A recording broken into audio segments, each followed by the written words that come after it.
Good evening and welcome to tonight's meeting of the Fort Wayne Community Schools Board of Trustees. We begin each meeting with the Pledge of Allegiance. If you would rise. I pledge allegiance to the flag of the United States of America and to the republic for which it stands, one nation, under God, indivisible, with liberty and justice for all.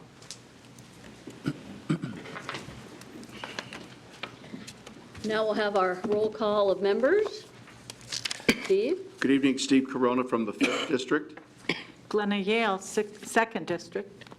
Maria Norman, Member at Large. Ann Duff, Member at Large. Jordan Lebemoff, the 4th District.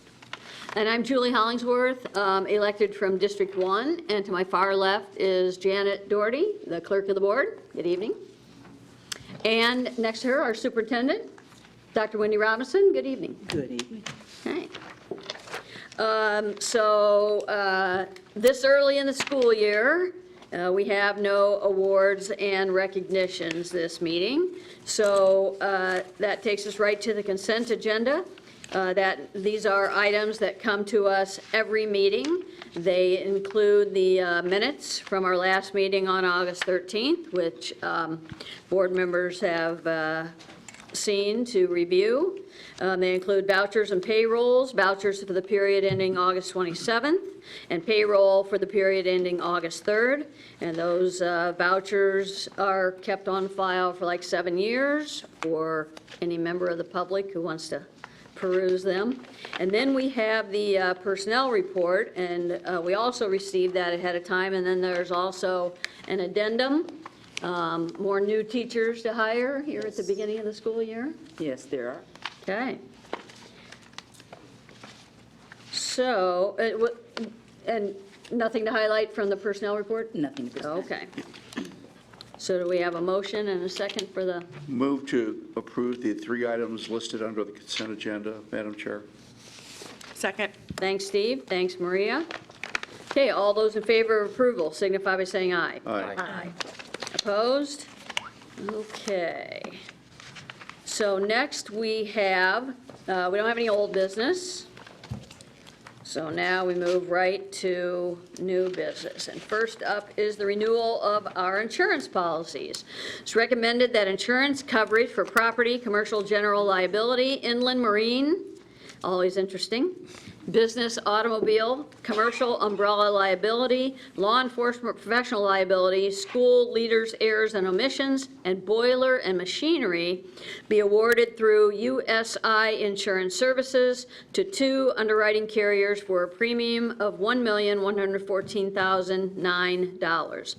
The boiler explosion equipment breakdown policy will be underwritten by the Cincinnati Insurance Company. Wright Risk Management will remain our insurance company for all other policies, and Markel Insurance Company will be the underwriter. Total premiums increased by $44,305, or about 4%, with this renewal effective September 1st, 2018. And questions will be addressed by Director of Fiscal Affairs, Stefan Pittenger. Do we have a motion and a second? So moved. Thanks, Jordan. Thanks, Ann. Any questions? Stefan, do we have to bid this out and get different quotes and things like that? Bill Neeser, our agent's here. He shops the market for us, and so we don't go through our purchasing department to obtain quotes. He represents us in the marketplace. So. Got it. Okay. And remind me, I know I heard it before, but what's inland marine? How did Bill explain? It was interesting before. I'm sure it'll be interesting again. Dr. Robinson, members of the board, I'm Bill Neeser with USI Insurance Services. Inland marine is an insurance term that pertains to types of property which are subject to mobility or movability, if you will, such as under your program, we insure athletic equipment, choir robes, property that can be on premises, in transit, and off premises. And so that that type of coverage then provides protection whether it is on premises Musical in transit. instruments. Yes, yes, as opposed, let's say, to desks, Right. which are permanently affixed or permanently installed in a specific building. We hope. Yes. I trust you find that as exciting as it was the last time. Yeah, well, it's just interesting. Mr. Neeser, I'm assuming that there are no coverage changes of any significance here, and that the 4% increase is just a market increase? No, Mr. Lebanoff, the 4% increase is comprised of really 2% of that increase is rate, which is market-driven.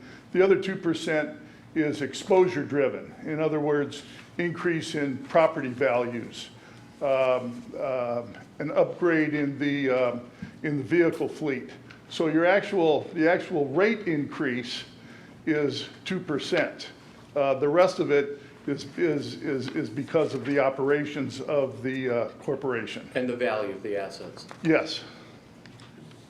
Also, on here it says law enforcement professional liability.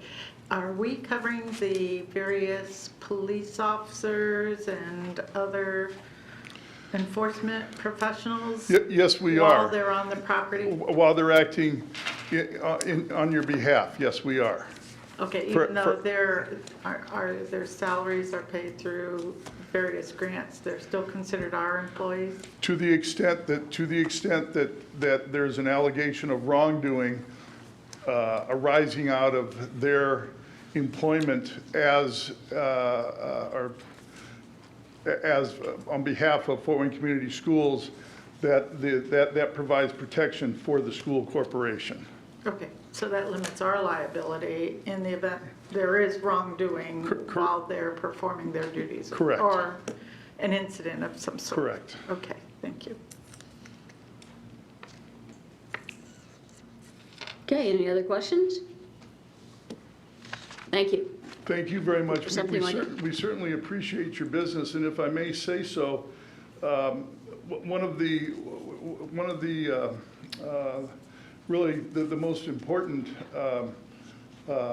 aspects as far as from an underwriting perspective that affects your bottom line is really the relationship that has been established and the credibility that Fort Wayne Community Schools has created between itself and the underwriter. Your folks do a very fine job from a custodial security standpoint, as well as from your financial folks in providing a flow of information that keeps the underwriter up to date as to what's going on within the school corporation. That provides them with a lot of confidence, and that confidence is reflected ultimately in the bottom line premium. So I just, that's always, that help that your folks provide us makes our job easier. So we certainly appreciate that, and thank you for your business. Thank you. Okay, all those in favor of approval signify by saying aye. Aye. Opposed? Okay, that brings us to short and long-term disability renewal. It's recommended that the board approve Cigna's proposed renewal offer for the February 1st, 2019 renewal, which would extend the rates currently in force on the short-term disability and long-term disability plans through January 31st, 2020. Cigna's current in-force rates became effective on February 1st, 2017, and were initially guaranteed for 2 years until the February 1st, 2019 renewal. The the short-term rate is .178 per $10 of weekly benefit for the short-term plan. The long-term plan rates are 9 cents over $100 of covered payroll. And the district-sponsored long-term rate is 26.5 cents per $100 of covered payroll, covering teachers, administrators, and supervisory employees.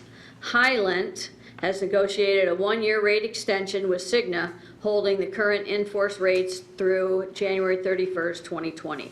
Cigna is a leading global health services company with a strong presence in the disability market. They are A-rated with AM Best. Cigna has been Fort Wayne Community Schools short-term and long-term carrier since February of 2013.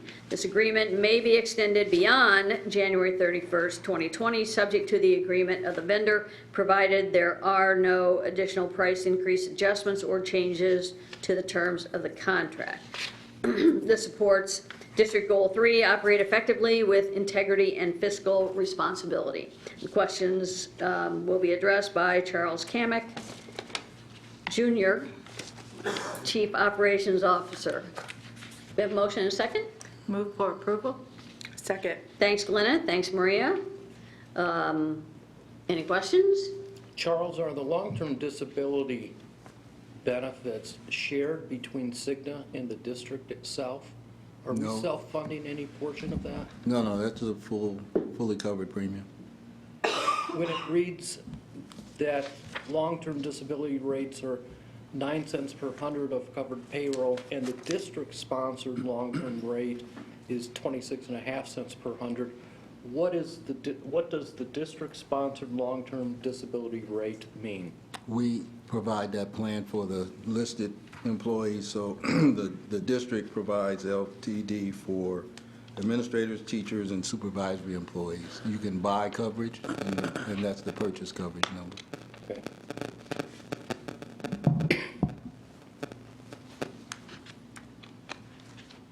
Any other questions? Okay, all those in favor of approval signify by saying aye. Aye. Aye. Opposed? Okay, next we have special education grants. Recommended that the board approve the acceptance of special education grants from the Indiana Department of Education for the 2018-19 school year. The Individuals with Disabilities Education Act, or IDEA 2004, requires that after the base payment allocations are provided, additional funding is awarded to each district based on public and private school enrollments within the local school jurisdiction and according to the number of children living in poverty. That is, National School Lunch Act participants. Funds are used to support salaries and fringe benefits for approximately 126 staff members. These non-competitive grants are in addition to the Special Education Foundation payment. For Fort Wayne Community Schools, the Part B Special Education Grant amount for the 18-19 school year is $8,766,085, an increase of almost $270,000 from last year. The preschool special education grant is $303,071, an increase of $9,737 from last year. These grants are managed by Dr. Nikki Sprunger, Director of Special Education, and are in support of District Goal 1, Achieve and Maintain Academic Excellence. Questions will be answered by Dr. Nikki Sprunger. Do we have a motion and a second? Move approval. Second. Thanks, Maria. Thanks, Ann. Any questions? So just out of curiosity, how did these dollars compare with last year, and how do our student numbers maybe compare with last Well, year? the dollars, as the report reads, it's up about $270,000 from last year, and our preschool grant, $9,700. We serve a total of 5,491 students, and 617 of those are non-public students that we also have to provide services for.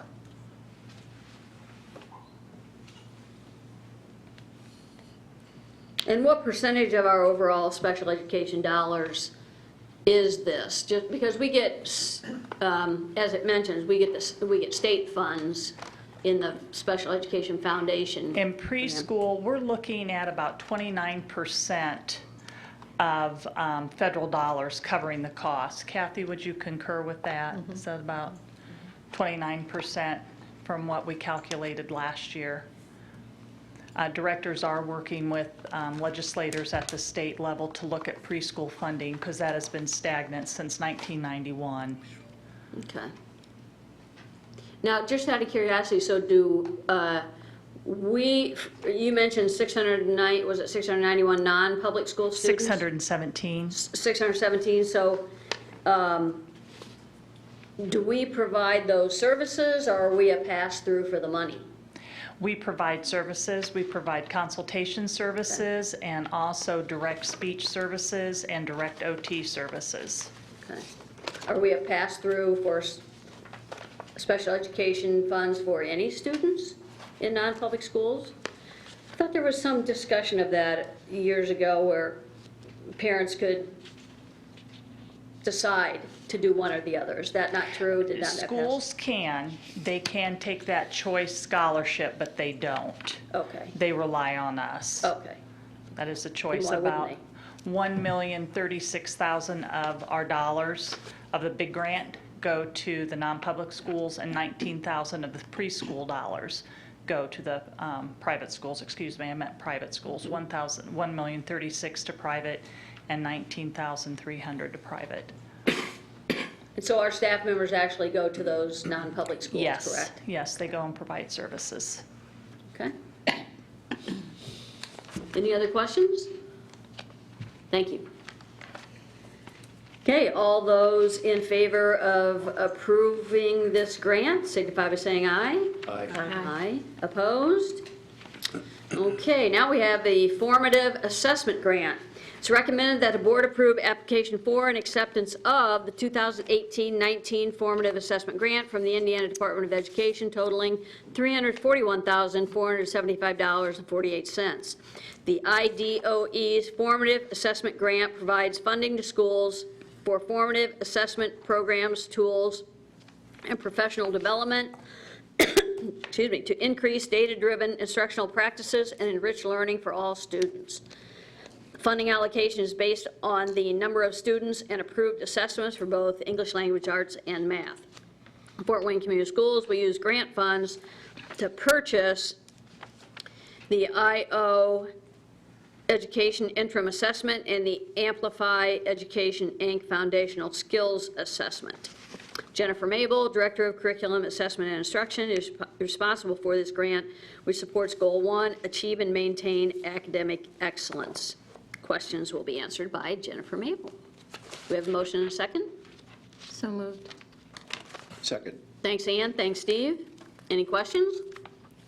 Jennifer, what is the IO Education Interim Assessment, and what is the Amplify Education Program? What are those? What do they do?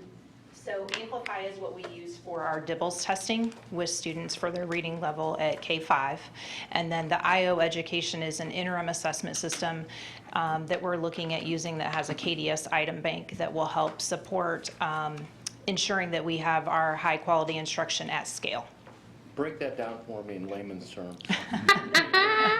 So the DIBELS test, if you're familiar with that, is administered 3 times a year to our students in K through 5 to determine what reading level they're at. And then teachers progress monitor those students based upon their level. So whether they're intensive, strategic, at or above reading level. And oftentimes that happens within the 90-minute block. And then the IO education piece, which I know is coming up as well, is a new assessment system so that we can provide data to our students and teachers to make sure that the new curriculum that we're going through right now is at scale, and it provides us some information so we can be responsive to the needs of our students. Is the IO Education Assessment, is it a computer program? It is. So Yes. it takes away the time of the teacher having to calculate the data. You put the data in and it calculates it for the teacher? Yes, so the students will take the assessment online, and then the information, the results are there. Okay. Yep. Can you give an example of, I have this data as a teacher, but what is a specific example of how I can use this to help my students? And what would be something I I would learn from that to change my instruction? So if we're testing and the assessments will be aligned to our scope and sequence, so the units of study that teachers are doing and that students are engaged in. So if, for example, we are doing, there's a question around PLAT or any of the English language arts standards, and they go in and they take that assessment and it shows that they're not doing real well at that, then teachers are able to, within their small group instruction, go back and reteach, or they can also then stretch the students within some of those rich tasks at a higher level. Same with math. So if they take the assessment around linear equations and students don't do well on that, then we can reflect back through the teaching and learning cycle and have conversations around how did I instruct that around linear equations, and what do I need to do? Where did students maybe have some misconceptions around that? Thank you. And how many times are students going to take an assessment? Are you thinking daily, weekly? So right now, there's already formative assessments built into the curriculum. However, the interim is just 3 times a year. Okay. And how long does it take a child, or how much time are they allotted? It probably will take about a class period to administer. We haven't gotten that deep into it. A lot of it is going to depend right now how big we build the assessment, and we don't want to build it to where it's overwhelming for students, but we want to make sure that it's normed across the expectations for what we're doing with our curriculum. So just could you explain what a formative assessment is, as opposed to like a multiple question, thing that reviewed information you taught that week? Yeah, so formative assessments are what are those just-in-time checks for understanding. I just taught something, I want to figure out, did my students understand it? And then based upon the results of that formative assessment, how did they do? What do I need to do to respond to my teaching and learning moving forward? Then we also have the summative assessments, which can happen at the end of a unit, oftentimes chapter tests, those kind of things. And so this interim piece can inform our instruction and should inform our instruction based upon that data. But because it'll be at a bigger scale and not just over a small chunk of standards, it's going to be aligned to the state standards for each grade level. And you're building these? The system allows us to have one that's already pre-made, but it also does have an item bank that's aligned to the state standards. And so we can then go in and look and see, does this align to the scope and sequence for each grade level that's going to be taking the assessment? Okay. And because we built the curriculum to be similar at each, day, class, whatever, if there are adjustments that need to be made, will that be made throughout the curriculum, throughout the building, or how will those changes be made based on the assessment? So some of that is just professional judgment around the needs of your students. It's hard for us when we wrote the curriculum to determine each grade level is going to need this based upon students are different. They all enter at a different level. So as teachers are implementing and they get this data, then they're going through the teaching and learning cycle at their building to determine what worked, what didn't work, and what are those needs moving forward. So some of it is going to be at the building level decision, but we're also keeping track of some of those as we reflect next summer to come back and say what worked, what didn't work, where did we have gaps that we may have missed, where do we need to stretch a little bit different.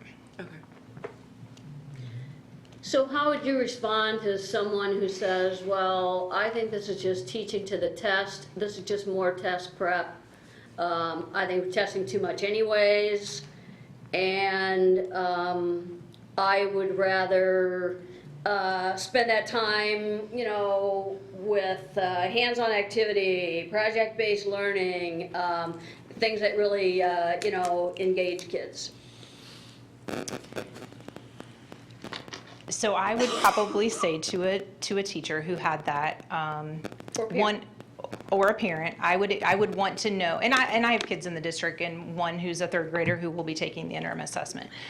I think for me it's more about the purpose behind why we're doing something versus just saying let's add something to the plate or the platter of teachers. And so making sure that as we have a curriculum, we can't just shoot darts at something. We have to be able to say, we've got this curriculum, now let's assess it, and then drive that instruction. So we have all three of those pieces for a reason. We wouldn't just have one without the other.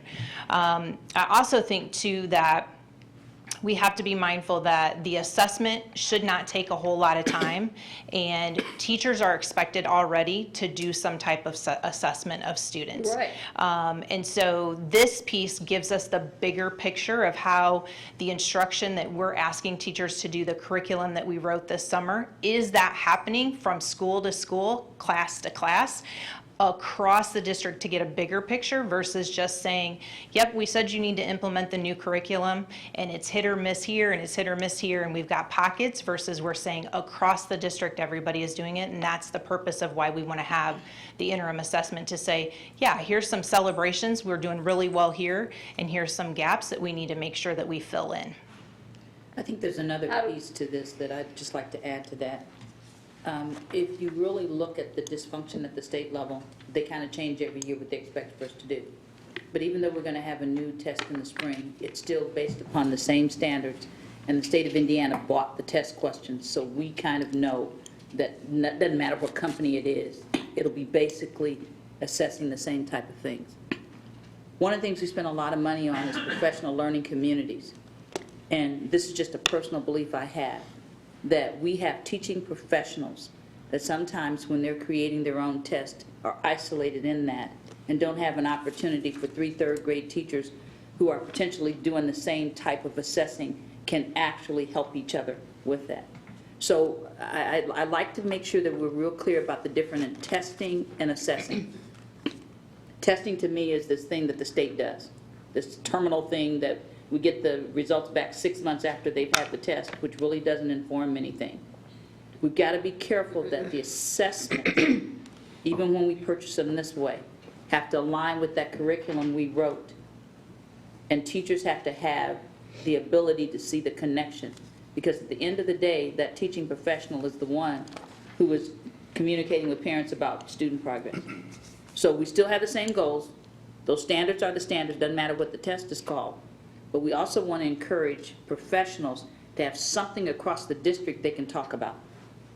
Because there is that learning, you know, 3rd grade teachers to 4th grade teachers, and we really have not had a consistent way of having something that teachers at a grade level or teachers in elementary, middle, and high, and even those transition years, what do the 5th grade teachers have to talk to the 6th grade teachers about? So it's a much broader picture than just the numbers that kids are going to get and just another something to put in a grade book. Assessing is for teachers to change instruction.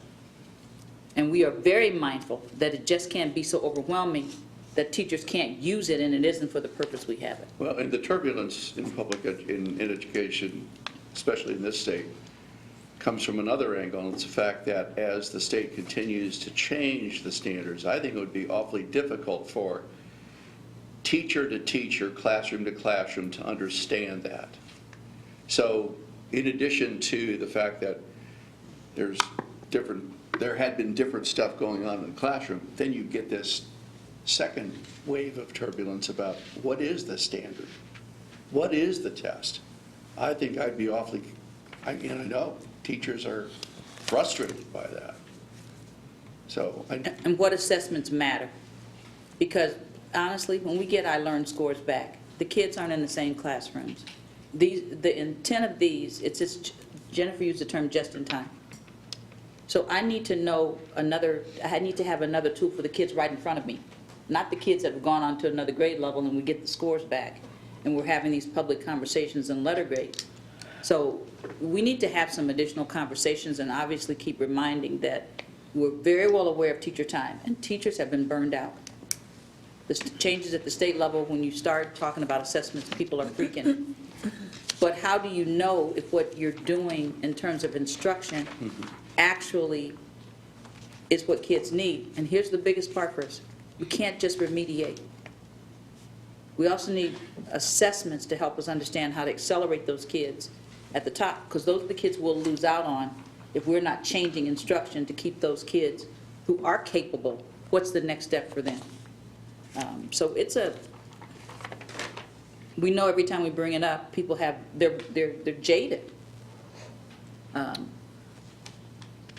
Who's the, who's the provider, who's writing iLearn?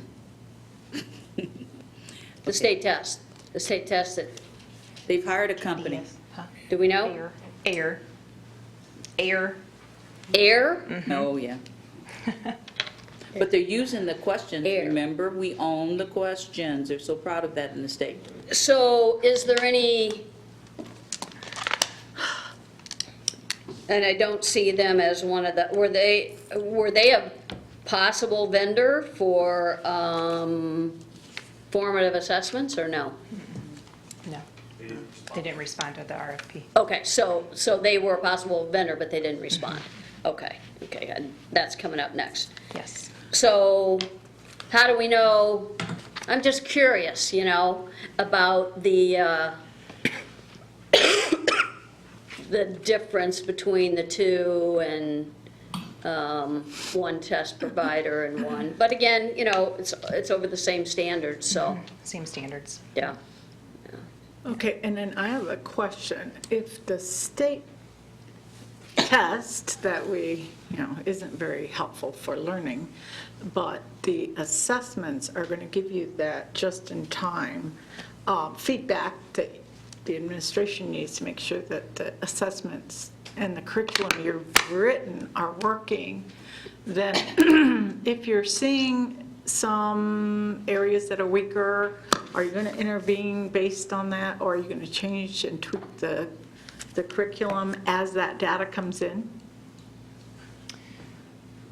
So I would say yes, we are going to be responsive to that, but what that looks like is going to determine upon what we see as a trend.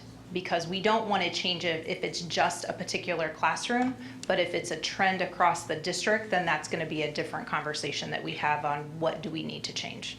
Okay, so this is really also going to help your support for teachers. Absolutely.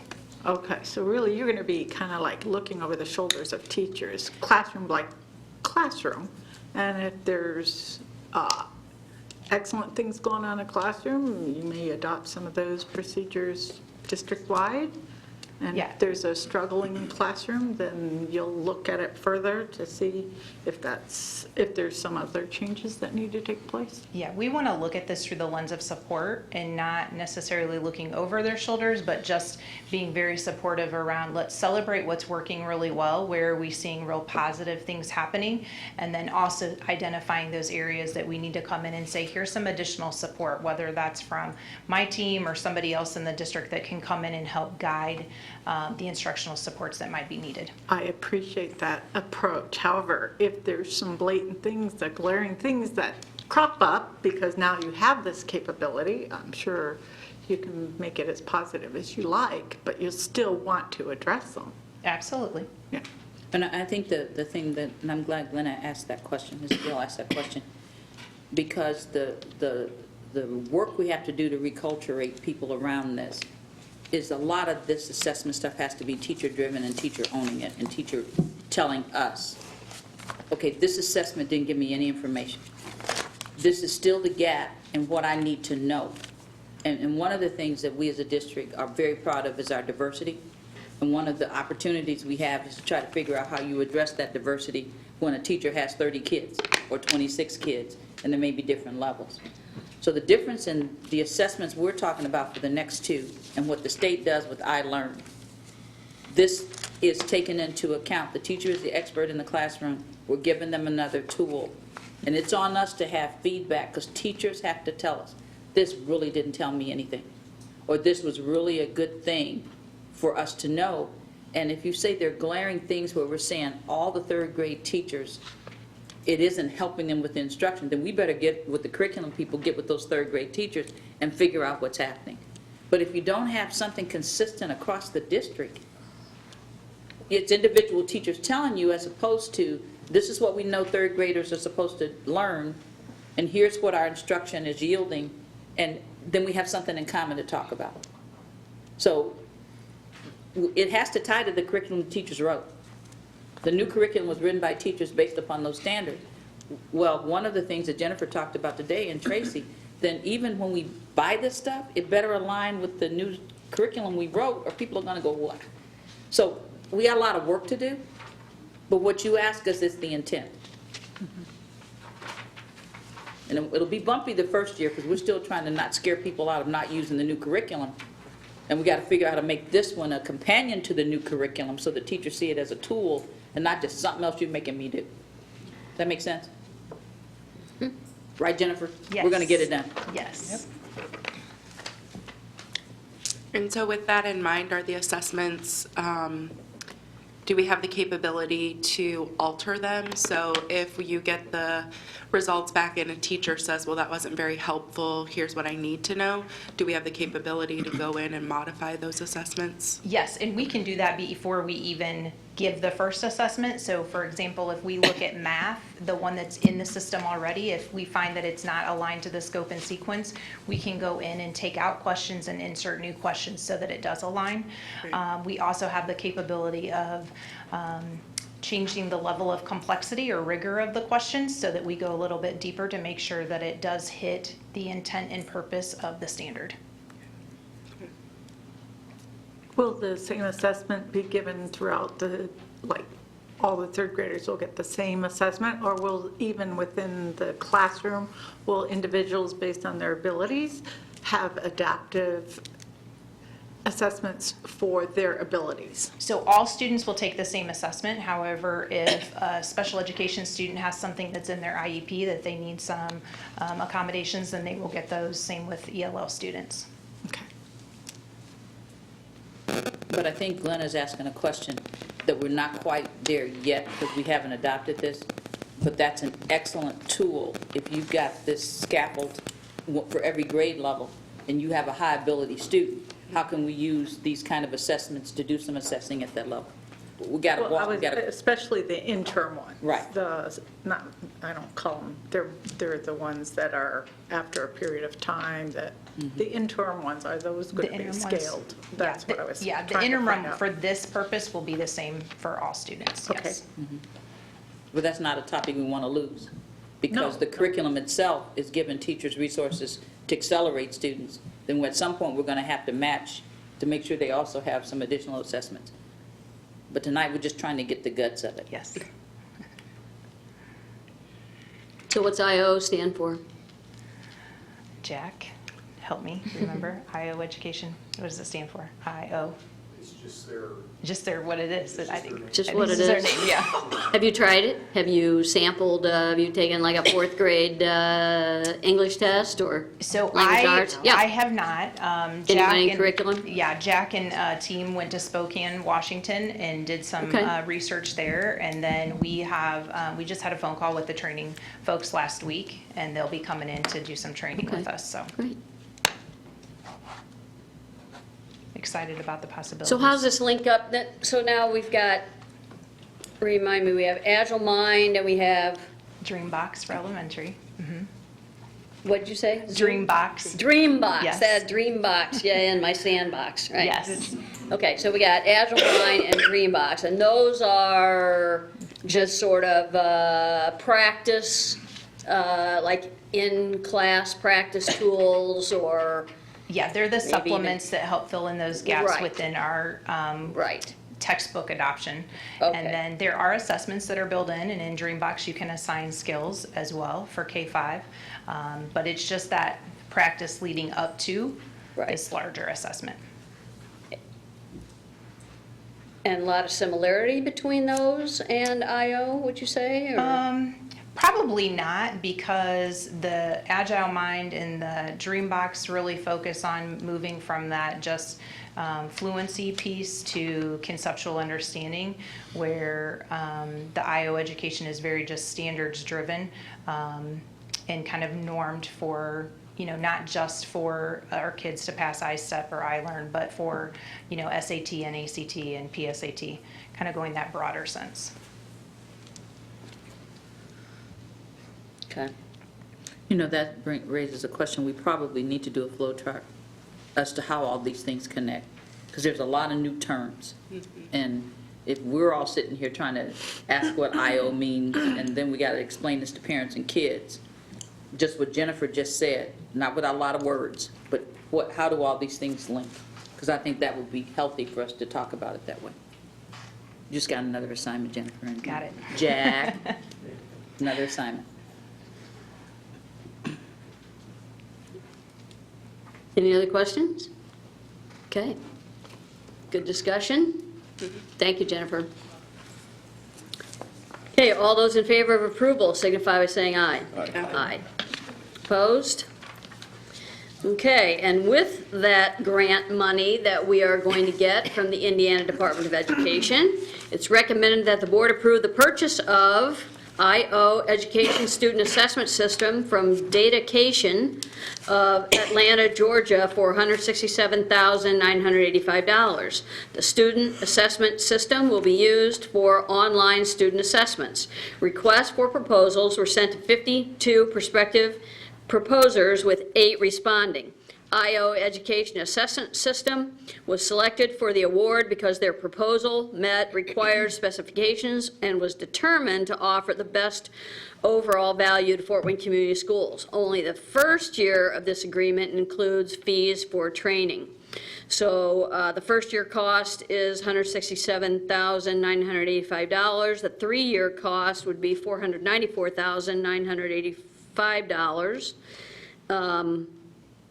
But we're just purchasing the first year, correct? For right now. Okay. And you can see before you the 8 bidders that responded, quite a difference. The cheapest was $138,750 all the way up to $442,500. That's quite a broad span there. The system will be funded by the Formative Assessment Grant and addresses District Goal 1, Achieve and Maintain Academic Excellence. Questions will be addressed by Tracy Reed, Chief Academic Officer, and Jack Bird, Director of Technology. Do we have a motion and a second? So moved. Second. Thanks, Jordan. Thanks, Maria. Any questions here? We might have exhausted our questions on the previous. You know, and something just to add, the state used to do this. The state used to have these assessments, and they Right. would tell us what they were. Yeah. When they got scattered about what they were Acuity, doing. right? Acuity and some of the others. When they Some of got the others. scattered about what they were doing, they just passed it off to us. Okay. Because they couldn't make their mind up. But Well, this at least used they're to be- providing the money for it. But they gave us the That's, money. you know, I do have a question about the results of these. I know we have the learning management system and the Power School and Pinnacle and all that fun stuff for the parents to be able to sort of check in on their student and watch their grades. Are we planning to publish this information to parents, or is this just for our teachers? Right now, this is just for teachers and students. Okay. when they get the results of the formative assessment, will it be broken down, you know, by standard? Yes, I it assume will. it will be? Yes, it will. Okay, okay. Jack, we didn't accept Edulastic's bid. It was lowest, but they didn't meet specs. They did not. They were, they didn't have the accommodation piece that we were looking for. Also, the interface was more archaic. Okay. So we took best and lowest, or, Correct. okay. Thank you. So how often are we going to have to update all our curriculum? Like we've remodeled our building so we can handle the electronics and the demands that calls for. We now have brand new curriculum that's online. Now we've got the assessment piece coming online. Are there other pieces that we should plan for in the future that cost-wise? You mean as far as technology? Yes, because this is all technology driven. This is the third and final piece of the unified classroom. The first piece was the student information system, which we use Power School. The second piece is the learning management system. The third piece would be the assessment system. Now, we will be upgrading the grade book, hopefully, although the final decision has not been made, to the new Power School Power Teacher Pro grade book, which will integrate with both the learning management and Power School SIS. I think but what you're asking is there another shoe to drop? Right. And one of the things that I think we're fortunate to have Jack, and we're fortunate to have Jennifer and Tracy. We're planning out for that. And our technology infrastructure and all the things we've done, you know, as we've renovated buildings, we're never going to be able to know what the next thing's going to be. But in our technology plan, Tracy is responsible for working with Jack on the technology and curriculum plan at the same time. So we're trying to stay as far ahead of that as we can, but we have infrastructures now that allow us to be a little bit more flexible. We have no idea what they're going to throw at us next. But I think for all the things we're expected to do right now, but I thought your question was more of how do we keep updated for the next system, the next unified classroom. Well, that's why we have Jack. Okay. but Because we have to pieces- stay. but He answered my question. This was the third piece of the plan for unified classroom. And so there isn't a whole nother segment that we could expect in a couple years or down the road at this point. Not at this point. But again, technology is constantly Yeah. changing, Correct. and so that's, you know, we can't always stay that far ahead of it. I just wondered if there was some other aspect that I wasn't aware of, so, thank you. Not one we're aware of yet. Thank you, Jack. Okay, well, all those in favor of approving this purchase signify by saying aye. Aye. Aye. Opposed? Okay, and the last thing on our new business is approving the 2019 board meeting schedule. It's recommended that the board approve the schedule for the 2019 board meetings. Meetings are held at 6 p.m. on Monday evenings in the boardroom at the Gryle Administration Building. The dates considered are the second and fourth Mondays of each month, except May, when we have 3 meetings. Motion and a second? Moved. Second. Thanks, Jordan. Thanks, Steve. Any comments? Just to comment, those meetings in May, we have May 13th for student recognition. Right. We're going to flatten that out and try to group, all 3 will have some form of recognition so we don't have some of the traffic jam we've had in the past. So just know we'll bring you a plan. So all 3 of them really, at this point, will have some form of student, like when we had the scholarships. Well, maybe we'll have all the senior recognitions at the same time. We're not moving that to the Clyde Theater? Not at this point. But we'll come back with a plan about some things that we're going to do. We got They'd it. love to have us. Yeah, we'll figure that out. Okay, no other comments or? Okay, all those in favor of approving the schedule, signify by saying aye. Aye. Aye. Opposed? Okay, now we have a report. We have a presentation from the Facilities Department on the status of the referendum, or in other words, the status of our basic renewal, restoration, and safety projects. And Darren Hess, welcome. Thank you, President Hollingsworth, Board, Dr. Robinson. It's good to take a breath. It's been a busy summer, so we look back, and the last time we had an opportunity to report a status update was 3.5 years ago, so a lot's been happening. So we'll try to keep it brief. Each of you have a copy of an update report, and then also a PowerPoint. We'll be going through the PowerPoint tonight, so there's a lot more information in the report. Before we get into tonight's presentation, I would like to address my staff. Remember, we made the decision to go ahead and hire staff that are FWCS employees, and I'm happy to say they've been working out great. Really appreciate their efforts, and I'm just going to ask them to stand as I read out their names and position. Heather Krebs, Coordinator, Program Controls. Zach Evans, Kevin Grady, Joshua Summers. They are our coordinators of capital projects. They're the day-to-day project managers on these projects. And then supporting in their role is Jade Steffen, who's our physical plant improvement. He helps sit in all of our standards meeting and make sure that everything we're doing in our capital projects fund is mirroring what we're doing in our bond projects. And then our Energy Leadership Program, we have Jim Cotter, who's our coordinator, and Jonathan Malcolm, who is our evening auditor, and appreciate their efforts as well. So tonight, I'm going to ask Heather Krebs to come up. She's going to help tag team the approach on this presentation. I thank her also in putting the presentation together. We call her mom of the house because she makes sure we get all of our stuff done. So I appreciate her keeping on me to make sure we got this completed. So we're going to talk about the program summary just in general, Phase 1 and Phase 2. Heather's going to go and walk us through our financial summary to see where we're at.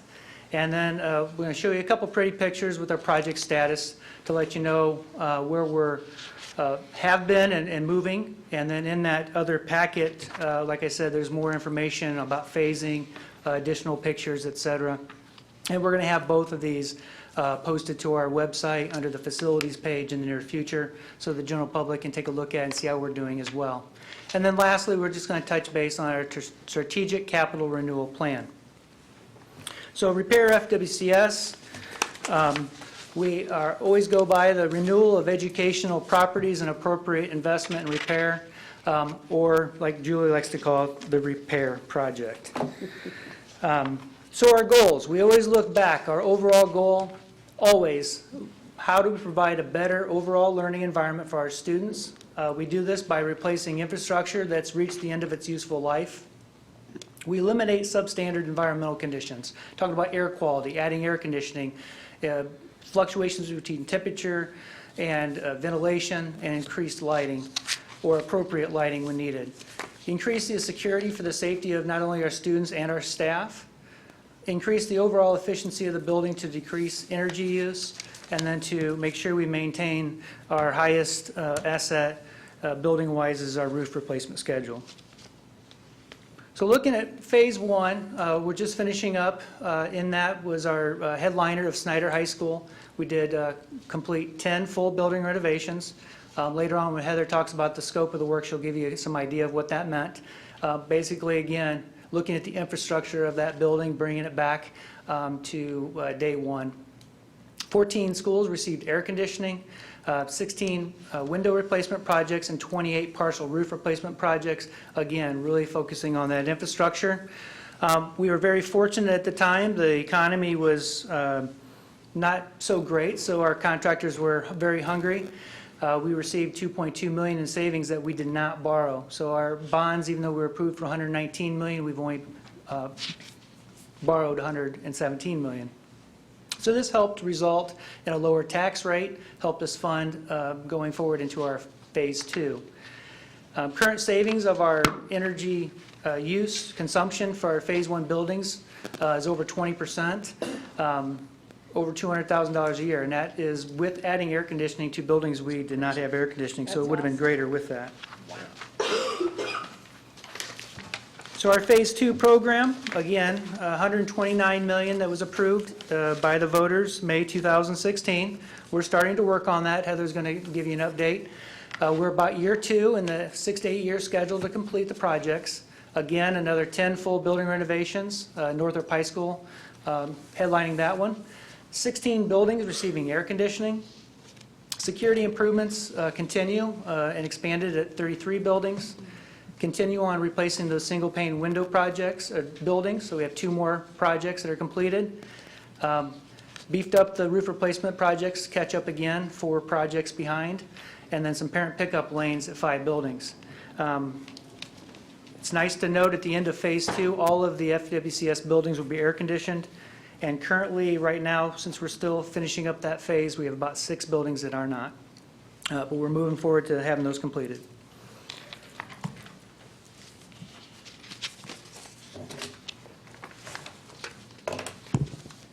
All right, thank you, Darren. President Hollingsworth, Dr. Robinson, members of the board, thank you for the opportunity to bring you up to speed on what we've been doing lately. To touch first on finance and the numbers, to date, almost 72% of the total contract work for repair Phase 2 has been awarded. As of just in the last week or so, 36% of that contract work has been completed. So what that means is that our students and staff are benefiting from those improvements right now. We've completed, as Darren mentioned, we've completed year 2 of roughly a 6 to 8 year program. So we are right on track with a little over 33% of the contract work completed. And then one item of note, the program contingency that we had built into the total program finance structure of about 2.5% of the total remains unused. We haven't had to dip into that. We have had a few overages on some contracts, but we've also saved on some other contracts, so we've been able to keep that very level. Contracts that are remaining to be bid that you won't see a whole lot of update on later from me include the Shawnee Middle School renovation, Lindley, Price, and Waynedale Elementary renovations, 4 of our parent pickup lane projects, several of our secure vestibule projects, couple of roof replacements. How many secure vestibule projects are there going to be at non-major? At non-major, I believe Yeah. we had 12. Okay. I touch on that later in the presentation. Oh, okay, sorry. We've done 2 of our 4 partial roof replacements that were included, and we've also held off on doing the air conditioning at Wayne High School. We'll pick that up right at the end of the program. As far as project financing goes, the voters in 2016 approved $129,950,557 as our referendum total. We've issued 3 bond issuances to date. We currently have about $33 million yet to issue, and we are planning on doing that later here in 2019 and 2020 to complete that program funding. The reason we spread it out is to keep the tax rate level so that it does not impact our stakeholders. Now, if I look back at the contract status, it says work yet to be bid is $33,947,000 some. And this says there's $33,706,000, a little bit less bond capacity. Is that a direct? That is not a direct correlation. Okay. We have actually taken out about 74% of the program total, and we've awarded 72%. Okay. So we're a little bit ahead right now, which meets with what's coming up with Okay. bidding out design contracts for our next 2 major renovations. Okay. Could I go back and just ask a question about the AC at Wayne High School? When you say you're going to pick it up later at the end of the program, does that mean later tonight, or does that mean at the end of the 6 to 8 years? It will be at the end of the 6 to 8 years. There are some specific planning reasons for that. In hoping that if we have any program savings, we can perhaps do a little bit more work at Wayne High School because it does need some additional work done. So we're looking to wait until the other contracts are bid, and then if we have program savings similar to what we had in the first phase, we can do that additional work as part of this. But isn't part of that building air conditioning and part unair conditioning?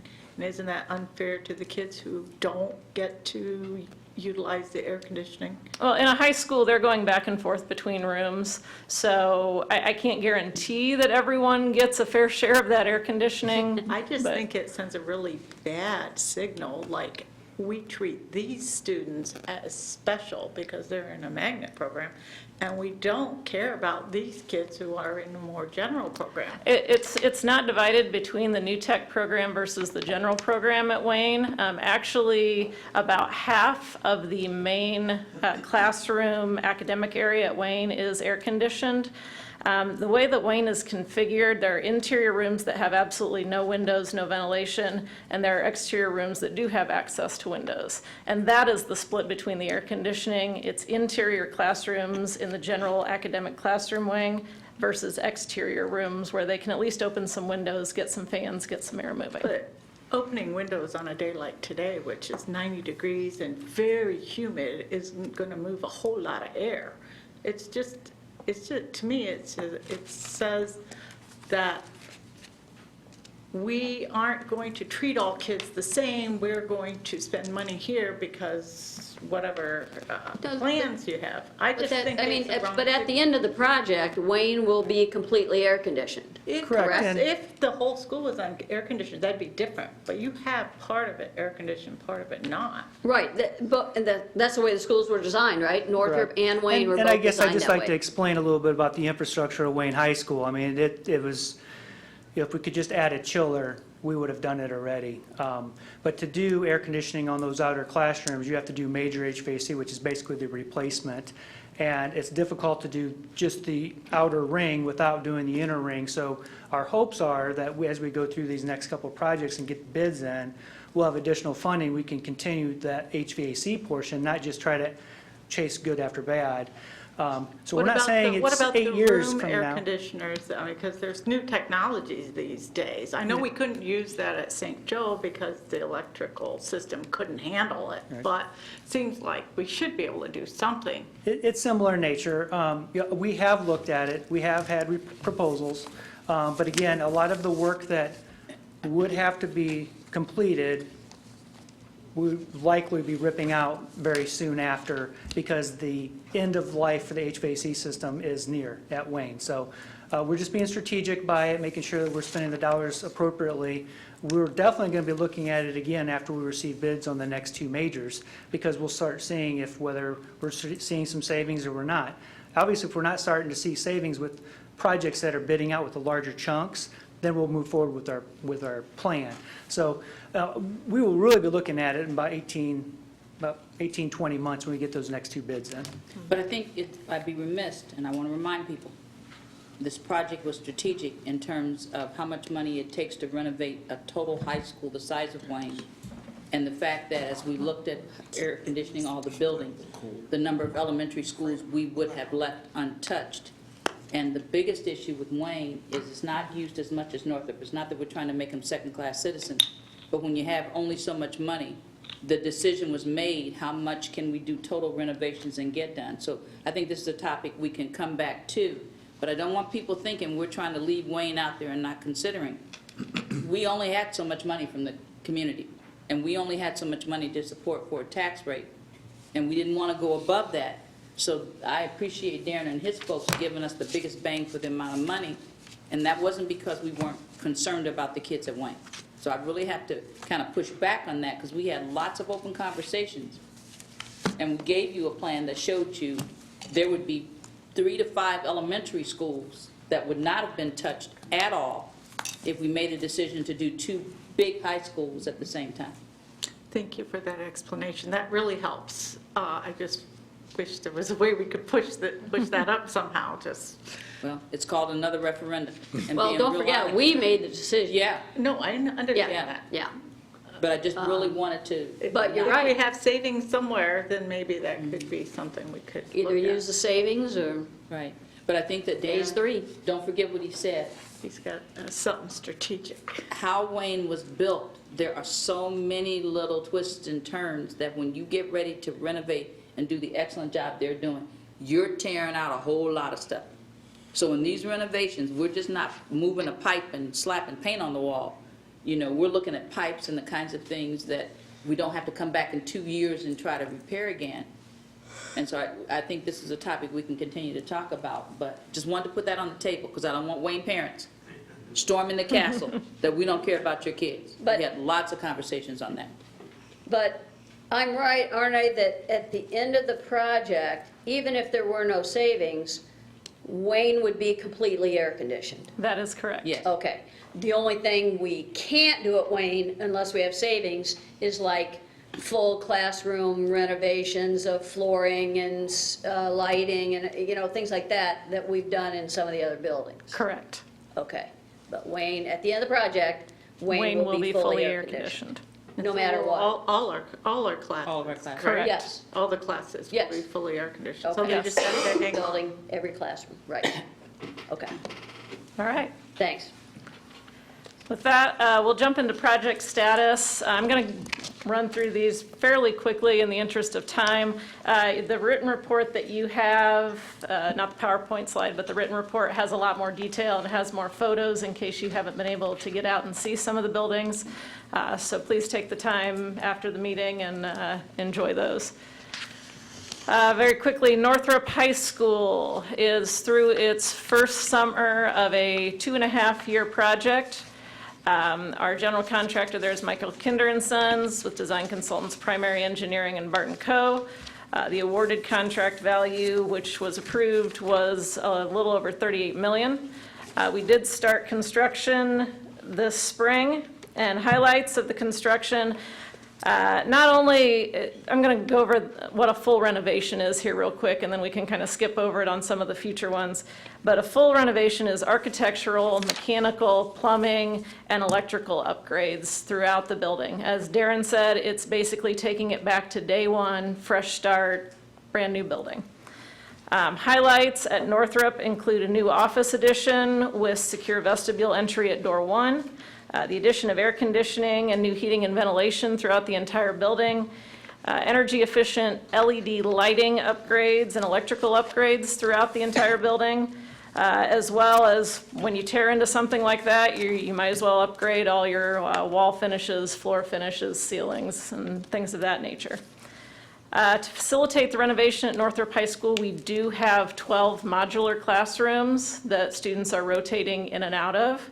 And that allows us to continue work on portions of the building throughout the school year. This is very similar to what we did at Snyder High School. And the renovations do also include waterproofing of Spooler Stadium, as well as upgrades to the interior of the facility out at the stadium now. If you go out there, locker rooms are getting all new lockers. The building has actually been waterproofed. It was waterproofed this summer. So hopefully we have no more leaking, and we can get in there and we can freshen up those locker rooms this winter. So to touch on what we've done so far, this spring we installed the modular classrooms, completed renovations in the auxiliary gymnasium, a portion of the art wing in the G Hall, business science classrooms and labs in the E Hall. That's not all the science classrooms, but a portion of them. As I mentioned, we did the waterproofing as well as track resurfacing and field drainage out at Spooler Stadium. And right now, we are working on renovations in the H Hall, which is the band area, as well as continuing around the outer perimeter of that E Hall, which are business and math classrooms.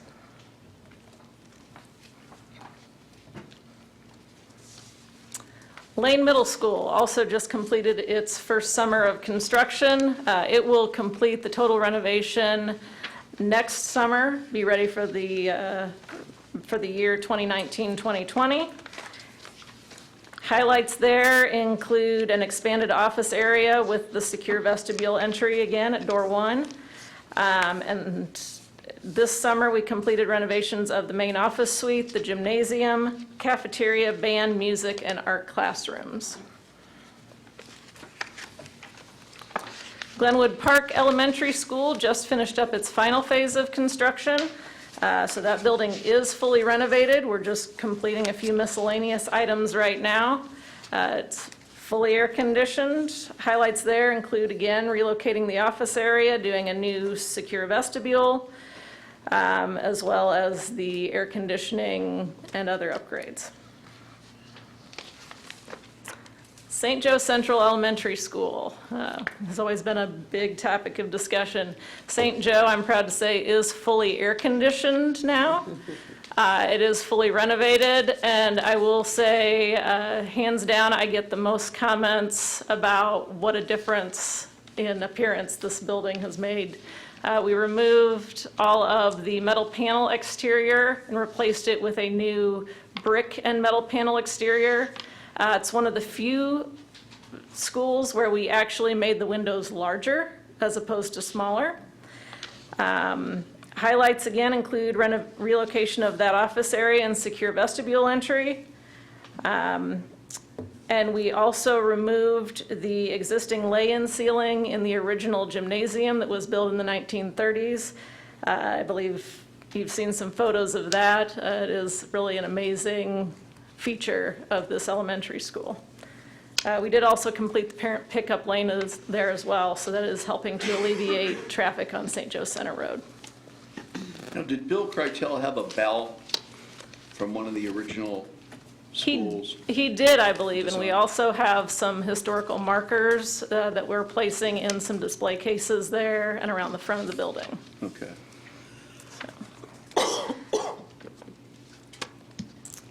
Washington Center Elementary is in its first year of a 2-year upgrade. Again, it's kind of same highlights: secure vestibule, air conditioning, lighting. We did take off the facade of this building and are putting a new facade on because the old facade was crumbling and also contained asbestos. So that has all been remediated on the 2-story wing of the building, and we've got new metal panels going up. Project just completed its first summer phase, including renovation of 16 classrooms in the 2-story wing of the building.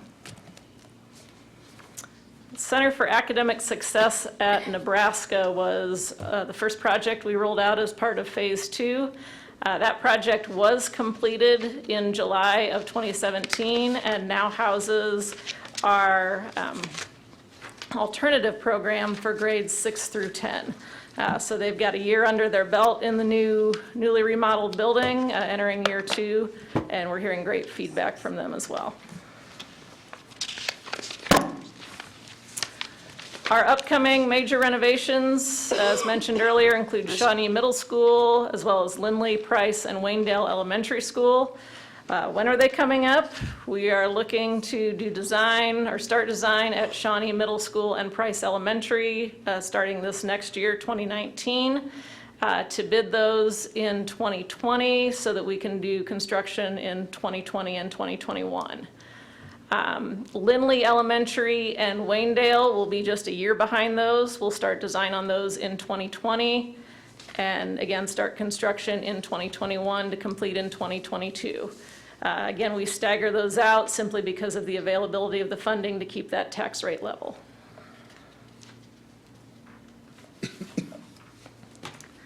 Our guaranteed energy savings projects, which include all of our air conditioning projects, I'm happy to say are complete as of just a few weeks ago.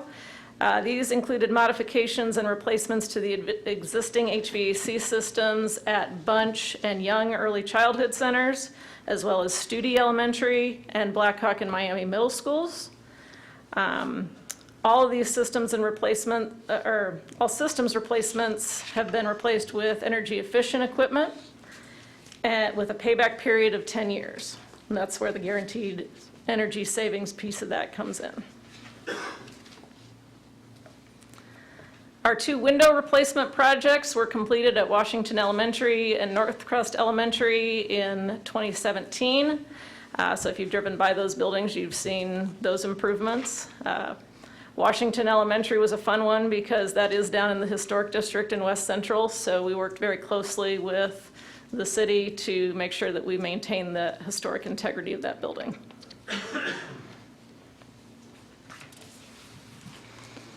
Our secure vestibule and classroom lock set replacement projects. Those are coming up over the next few years. Northside High School, we just completed their secure vestibule project this summer. And then over the next few summers, we will be rolling out the rest of those secure vestibule projects, starting with the high school and middle schools, Southside, Kikiyanga, Northwood, and Tolles, and then picking up on the elementary schools on the back end. All of the classroom security lock set replacements were completed this summer. And what that is we just go in and replace the lock sets themselves on all the classroom doors, and it's able to be locked easily by the teacher from the inside so that in the event of a lockdown emergency, they can do that quickly without having to exit their room.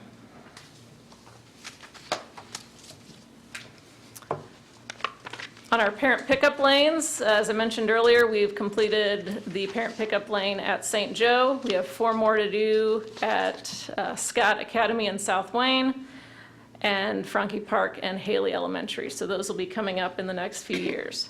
We've also completed the partial roof replacement projects at Northrop High School and Irwin Elementary, which just leaves Maplewood and Wayne to finish.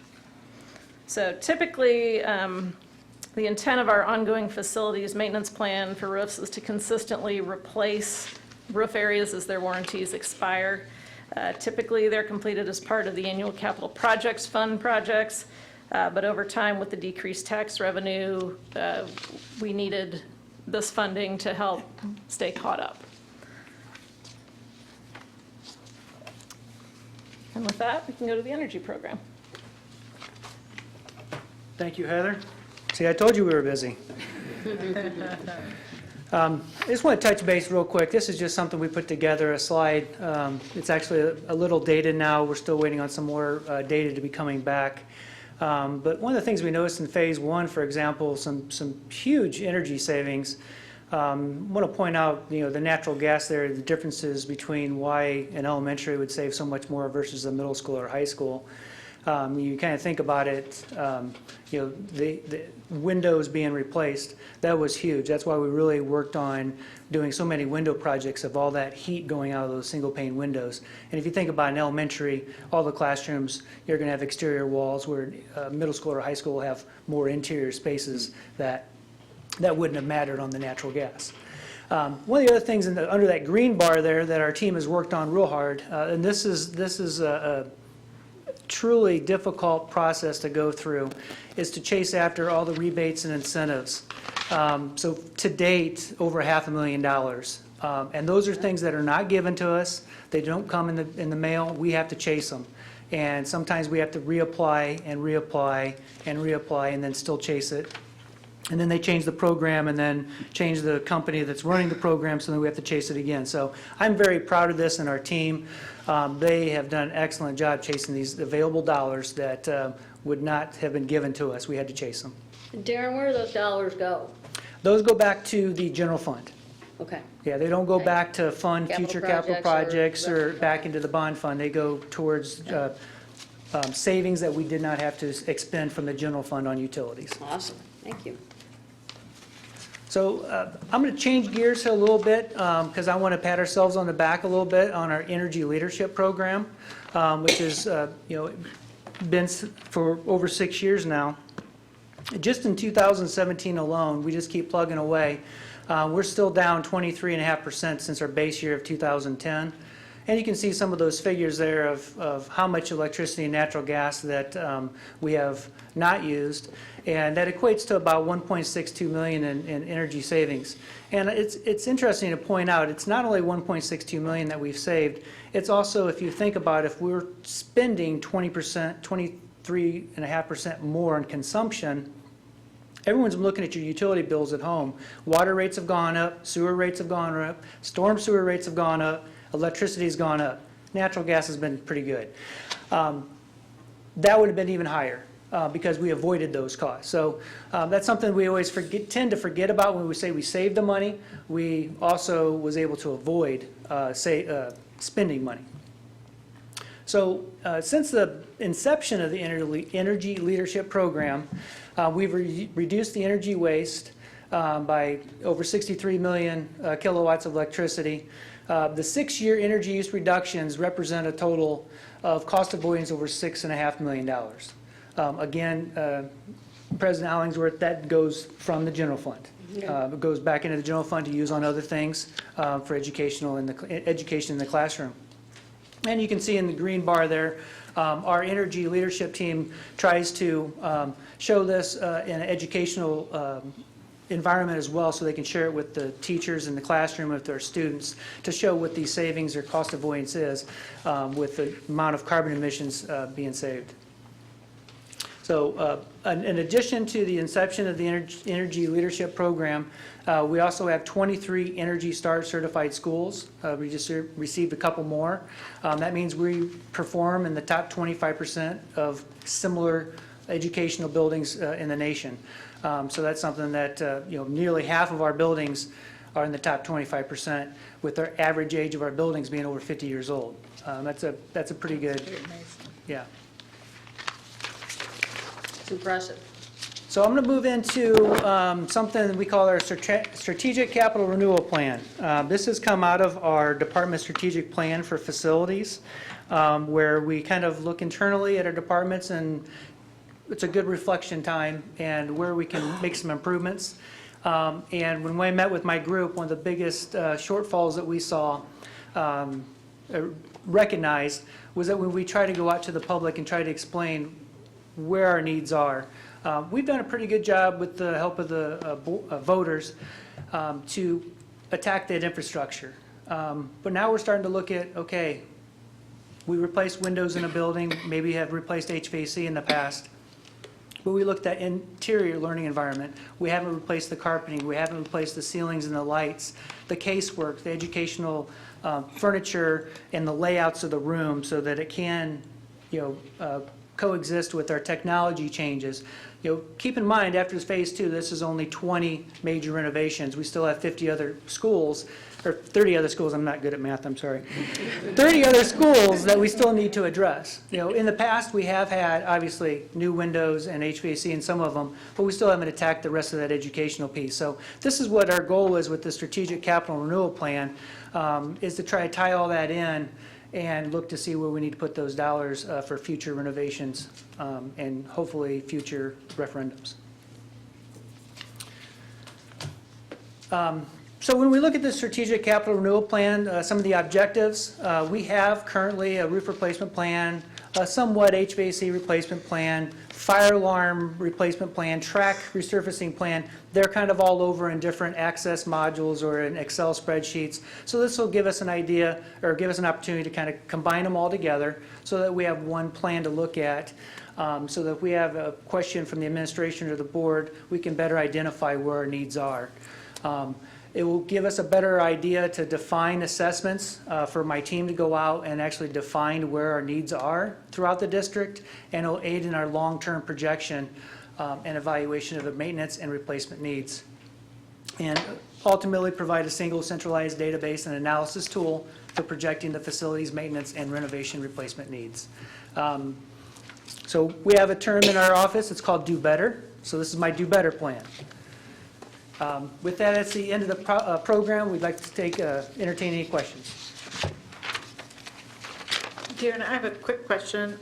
As we've renovated some of these buildings, have we paid attention to whether or not there's lead pipes that we need to maybe have a plan for replacing in the future? Or is that a problem even in our schools because our buildings are fairly old? Yeah, with the average age over 50 years old, that obviously is a concern. And so with our, all the way back to 2012 with our planning, with our strategic guidelines for our educational standards and our building standards, we have been replacing all of those fixtures in the buildings with our HVAC. So when we talked about the mechanical, electrical, plumbing, it also includes all of those sources.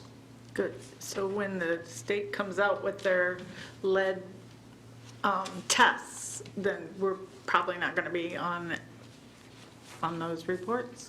Well, we will be, because we have ages of buildings over 50 years old.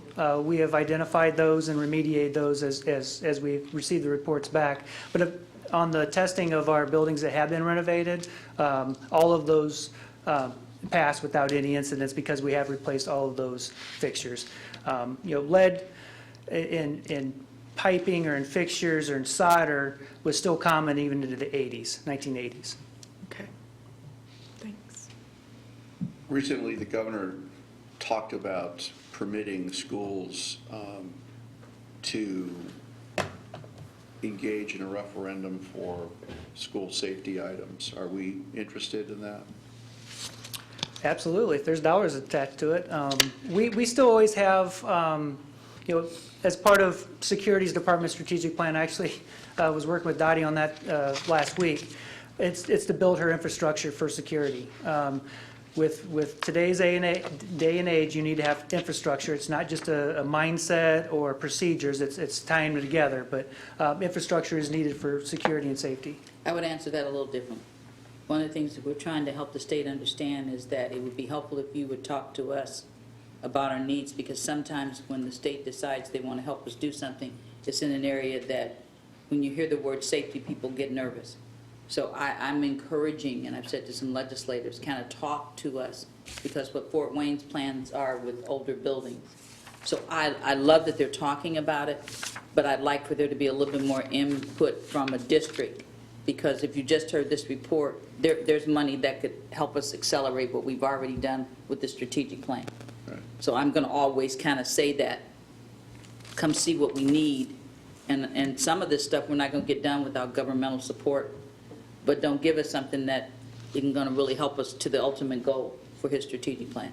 I mean, because really an infusion of money for the projects that you have coming on those buildings could change the nature of those projects. Right.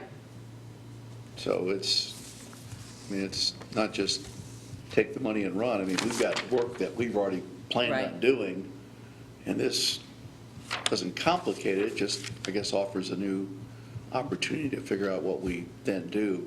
The safety vestibules. Right. I mean, so the whole point is, we're always kind of strategic about taking the money. If the strings attached take us in a different direction than the one we are. But we would love to be supported on things that are in this strategic plan, not just another one. Okay. I'd like to make a comment about referendum, though. The word referendum means that we put a vote out to the taxpayers. Right. It's not free money that the not free state money. would give us. And so we committed to a certain tax rate already with the projects that we have. So whatever we do next, we have to keep in mind how that works in with the existing debt service that we have and other priorities that the district might have too. Because remember, Darren said there's still 30 buildings. Right. We've kind of gone through all of this, and our community will only support so much in terms of that tax rate. So as long as we're having input as to where that goes and how it's going to help this master plan. But I just want to thank Darren and his team for having a master plan. It's evident that it's there, so I appreciate you updating us on that. I have a question about, I can remember when the energy leadership program started, and I can remember, I don't even think I was on the board yet, when Steve Smothers presented all the savings that we incurred just because of little things, like turning off your computer and not having personal refrigerators in classrooms and things like that. And I can remember when he talked about that, oh, I'm going to start shutting down my laptop every night now because I left it on all the time and I got into the great habit of shutting it down. And when you were presenting this, I'm like, oh my gosh, I'm not shutting my laptop down anymore at night. I got out of that habit. So how do you remind teachers of doing things like that, and how do you talk to new teachers when they come in? You know, we don't allow plugins in your classroom to make it smell better. You can't have a personal microwave or things like that. Is there something in place to remind teachers and to train new teachers? Yes, it's an energy leadership program for a reason. It's just not energy savings. It requires a leader in each building. So we have an energy leader on our staff that works with all the principals on looking at audits. We have Jonathan who goes and audits it in the evenings for energy with some other items. So we get feedback, assessments of how our buildings are doing, and then Jim will meet with the principal, right after the audit results and offer advice of how they can, maybe supplement the message so that it is accepted. And it is, it's a leadership thing. So it's from the top down. I mean, we have students in the classroom that they include this in some of their science curriculum. So, energy conservation it's not a fad. It's not going to go away. It's here. I mean, obviously $6.6 million, it's nothing to shake your head at. So, but we do support our buildings. And it's a good point that you made about you forget over time because you get into habits. Because if you remember, we had a 5-year contract with Performance Services to work with us to train, and there's other districts that have chosen to cut that position or cut that support, where we have 2 full-time employees that this is their focus, one of their focuses, with new teachers every year, teachers retiring, teachers coming in from Northwest and Southwest or East Sound that may not understand energy leadership as we do. It's a constant cyclical thing, this energy training. So appreciate you bringing that point up. Thank you. It's very impressive savings. And when you walk out of my office, you see that little black and white thing that tells you, turn this light out. And then we all live in fear of getting the wrong color card on your computer. And we tease each other when you get the wrong color card because you didn't turn it off. And there are only certain days that you leave it on so we get update. So it is we are afraid of people. And from the superintendent, everybody lives in fear of getting the wrong color card because you left your stuff on. It's ingrained. Thank you. Thanks, Darren and Heather, and thanks for your leadership. I mean, it's been a fantastic, since the beginning of the first referendum, the benefits that we've seen from our renovations have been great. I mean, it's wonderful to see, and I know it's, like you said, it's great having, it's really important to have our own staff, people who are accountable to us, who can liaison with contractors and architects and engineers and things like that. I think that's probably one of the best parts of the program. But appreciate your leadership too. Thank you. Thank you. Yeah, thanks.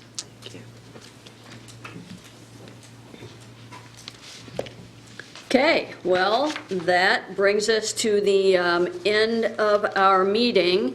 Our next regular meeting is Monday, September 10th, after Labor Day weekend. So the next thing we'll have is board member comments. Steve? Just wanted to let the members of the audience know that I've given the superintendent and each board member a copy of this publication from the National School Boards Association. It's their advocacy agenda for this current school year, and there will be 2 opportunities for board members to actually meet and talk with members of Congress. There's a new one in early September, September 11th and 12th, for urban school board members to talk with members of the Black Caucus and some other advocacy groups. So I'll provide Janet with information about that if board members are interested in that event. And then an event that Glenna and I attended together a couple of years ago is the advocacy agenda in late January, January 27th to the 29th. And that's always a good visit for us to share with our members of Congress what NSBA's agenda is and to also share with them what we're doing in Fort Wayne. So again, September 11th and 12th for urban school board members in Washington, D.C. And then for all school board members in the country, the advocacy agenda January 27th to the 29th. Thanks, Steve. So basically, in the news lately, I read that we're now going to have a grading system that's supposed to make life easier for parents to figure out which schools and how their schools are doing, but leave it to the federal government to muddy the waters and add confusion to what's supposed to be a process to simplify the grading of schools and districts by trying to override the state's prerogatives to have their own grading system. So because there's this tug of war over who's going to direct the education of our students, the federal government or the state government, we now are going to have 2 different letter grades given to the districts and our schools because the federal government wants us to do it one way and the state wants to do it another way. So there you have it. The federal government is able to screw up just about anything. And it's unfortunate because Congress is the one that passed ESSA, and it was supposedly being passed to return local control to the states and to school board members. And what we've seen in actuality is the federal government is the one that overrode our general diploma, which was being widely used in the state of Indiana. And the federal government said, no, you can't use that diploma. You have to meet our standards.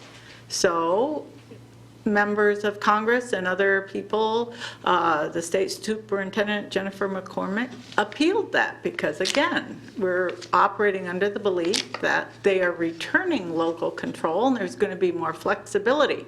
However, we were not given a waiver to continue our general diploma. And I imagine this tug of war is going to also end up with the federal government saying to Hoosiers here in Indiana, sorry, you have to do it our way or no way. And it really is very frustrating because the administration and even the state spend so much time trying to be in compliance. And I hope that Congress will look at what they've done and if not repeal ESSA, at least tweak it so that the local control they promised will be returned to us where it belongs, because I believe the parents and the local community and even the state has a better idea of what the needs of our children are than some bureaucrat that none of us have any access to in Washington, D.C. does. Thanks, Anna. This being the first board meeting after school starts, just want to say welcome back to all the teachers and administrators. Like Glenna mentioned, a lot of things get muddied when lots of people have their hand in the pot. So just wanted to say that we really appreciate the work and dedication of our teachers and our staff members in all of our buildings. Thanks. I had the opportunity, finally, to go to the Study Connection breakfast because I no longer have to drive kids to school in the morning. So it was a great program, recognizing some of the outstanding volunteers and students, and there was a guest speaker, an author of children's or young people's fantasy books, and he did a great job talking about how books come alive for a lot of people, make an impact on their lives, kind of relating that back to how the volunteers with Study Connection impact children's lives. This will be my third year doing the Study Connection program, and I just wanted to encourage others to volunteer. It only takes 1 hour of your time to work with a young person on homework and tutoring and things like that, but hopefully you are smarter than a fifth grader. Are you? And barely. Thanks, Ann. All I can say is my son and his friends seem to be well acclimated coming back to school in light of the fact that they have a new principal at Southside. And hats off to Principal Swinford. He has invigorated the PTSA in terms of the number of teachers that are getting involved.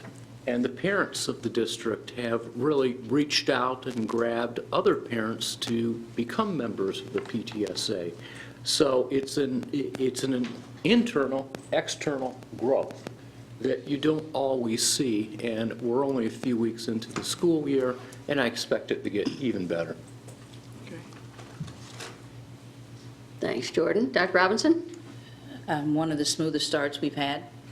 Lots of people being real clear about what their jobs are. We're doing a better job of collaborating internally. One of our major focuses this year has to be on describing what we do, because I think people don't really have a clue the things that do occur in the classroom and how our teaching professionals are always on the cutting edge of trying to improve what they do. So we intend to have a few more reports.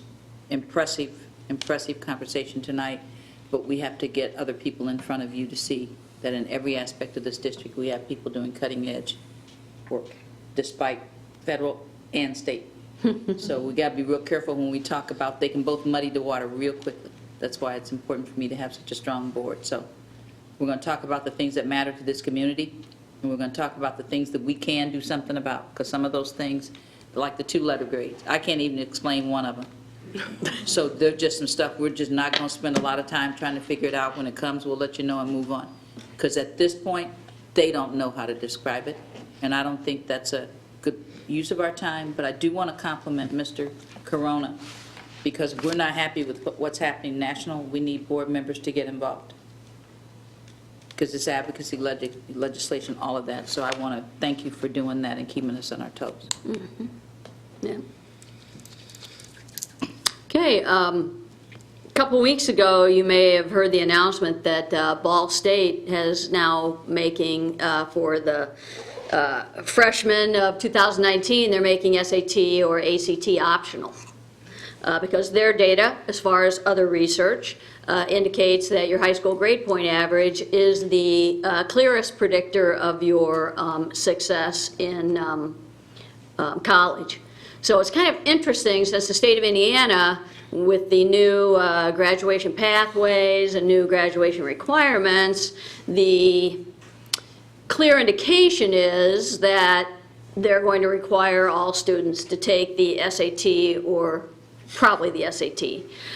So it's kind of interesting, you know, it seems as though we're going in two different directions. High schools are going in one direction and college another. And I'll predict right now that before this first graduation pathway graduates in 2022, I bet another major university in Indiana will make the SAT or ACT optional.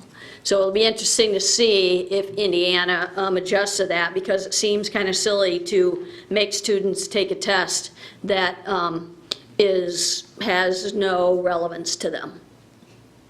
And also, for those of you who went to, remember there was a listening session by the State Board of Education last year at Ivy Tech, and one of the professors from Notre Dame was there, and he and a colleague from University of Kentucky had the preliminary results of their study of vouchers in Indiana. Well, that study has been finalized, it's been peer reviewed, and they came out with their final, with their official study, and the interesting thing is that Indiana students who use vouchers to transfer to private schools fell behind their public school peers academically and never caught up over the span of the study, which I think was for at least 4 years, that loss of learning persisted. So I thought that was quite interesting.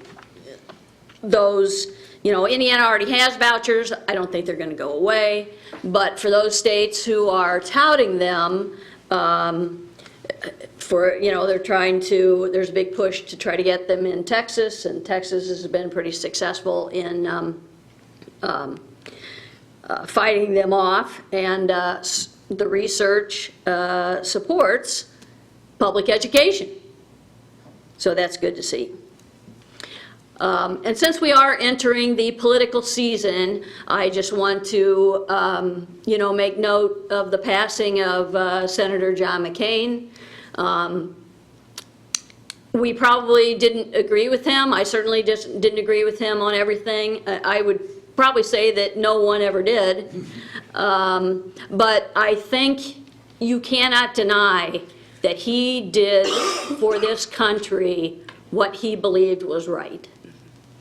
And I think it would be nice to see more of that from our politicians, to do not what is best for them, but what is right for the common good of the country. So I hope that his passing can be a model for reaching across the aisle and doing what's best for our country, because as he said, we have more that binds us together than our differences.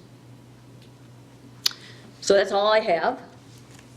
Does anybody want to adjourn? Move for adjournment. Thanks, Steve. Second. Thanks, Jordan. All in favor of adjourning, signify by saying aye. Aye. Aye. Nobody opposed? Okay, the microphone is open if anyone wishes to.